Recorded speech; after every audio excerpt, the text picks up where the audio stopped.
Suge Knight's reputation precedes him, with many labeling him as the devil himself. In the rap game, he was notorious for being a bully and involved in various gang-related crimes, including assault and murder. With a significant prison sentence looming over him, it's clear that he poses a significant threat. This video contains a shocking admission from Suge Knight himself, confessing to the killing of Eazy-E. Their history was tumultuous, with both rappers constantly getting involved in each other's affairs. Eazy-E, known as the godfather of West Coast gangster rap, was signed to NWA, which was the most dangerous rap group of that time. Make sure you watch until the end to see the confession for yourself. It's not something to miss. Before Death Row Records, NWA was widely regarded as the most influential rap group, boasting members such as Eazy-E, Dr. Dre, Ice Cube, and MC Ren, all considered to be OGs of the rap game. Suge Knight, on the other hand, was extremely envious of the label's success. Violence seemed to come naturally to him, evident from a young age, and it was his go-to method for getting what he wanted. He was the type of person with whom you could hold a conversation,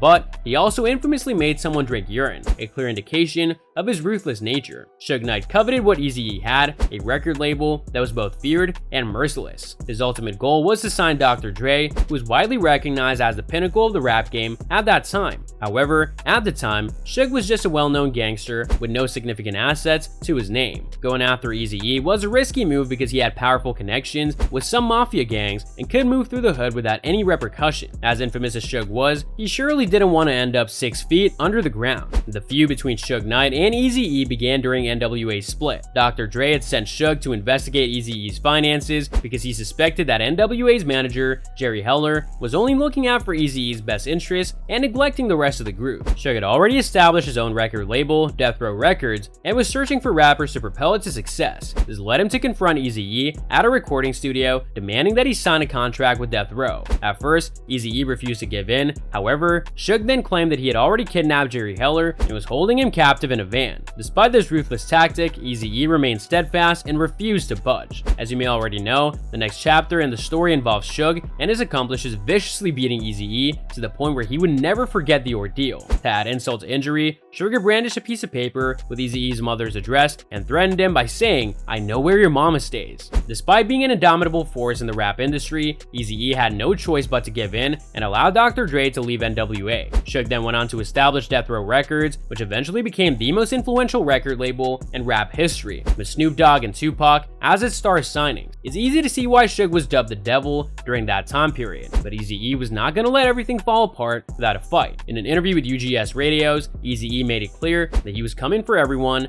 on Death Row Records. After being pushed to the brink of anger, he said, "At that point, I figured either I sign the papers, get my kick, or fight them." Eazy-E was so furious that he was willing to do whatever it took to seek revenge on Suge Knight. However, Jerry Heller convinced him to let it all go and focus on his solo career. Despite signing the contracts, Eazy-E was not afraid to confront Suge. The story took a tragic turn when Eazy-E was hospitalized due to a severe cough. Although he had been unwell for weeks and believed he had asthma, as it ran in his family, he was instead diagnosed with HIV or AIDS. He released a public statement urging his fans to practice caution and understand that AIDS could affect anyone. Eazy-E's public statement about his HIV diagnosis was read by his friend and attorney, Ron Sweeney. At that time, the rapper was in critical condition at Cedars-Sinai ICU, and his health was rapidly declining. In the statement, Eazy-E acknowledged that he was facing the biggest fight of his life and expressed gratitude to his fans for their support. He also urged everyone to practice caution and be aware that AIDS could affect anyone. 2 days prior to the public announcement, Eazy-E and his longtime girlfriend, Tamika Woods, got married in a private ceremony at the hospital. The couple had been in a relationship for 4 years. On March 26, 1995, just a month after receiving his diagnosis, Eazy-E passed away, leaving behind a legacy as the godfather of rap, but also a great sadness for his fans.